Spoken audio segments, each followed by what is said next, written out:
Hello po, Herman Guerba Poli. Kahit hindi ka dapat matulog ng more than 8 hours. Sobra-sobra din ba sa 8 oras ang tulog mo? Did you know na nakakasama pala ito?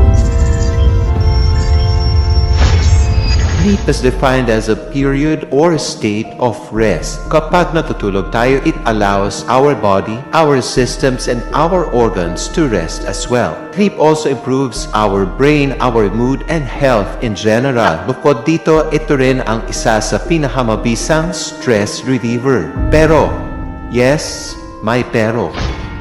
Alam mo ba na nakakasama pala ang sumobra sa 8 hours ang tulog? Will you believe me? Now, according to Hopkins Medicine, oversleeping or sobrang pagtulog could be associated sa iba't ibang mga health problems. But how much sleep is considered too much? Nire-recommend ng mga experts in general na magkaroon tayo ng average na 7 to 8 hours of sleep every night. Pero kung regularly nararamdaman mo na kailangan ng katawan mo ng lampas sa 8 hours of sleep, it might be a sign of underlying problems tulad ng heart disease, headaches, diabetes, obesity, stroke, at marami pang iba. Moreover, meron din tayong tinatawag na hypersomnia. Kabaliktaran nito ng insomnia. Ang hypersomnia ay isang kondisyon kung saan nakararanas ang tao ng sobrang pagtulog at pagkaramdam ng pagkaantok kahit umaga. Pero paano mo naman ma-avoid ito? These are the healthy sleep tips na maaari mong subukan.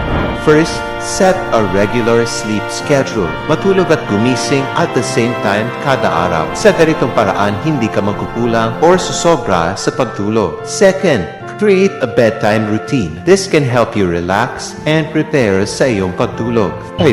Consider your sleep environment. Siguraduhin na nasa maayos ang paligid mo tulad ng room temperature, i-avoid ang excess light o anumang noise. All in all, dapat nating tandaan na lahat pa rin ng sobra ay nakakasama. Kaya naman matulog lamang ng sapat at nararapat. Ingat po palagi. God bless po.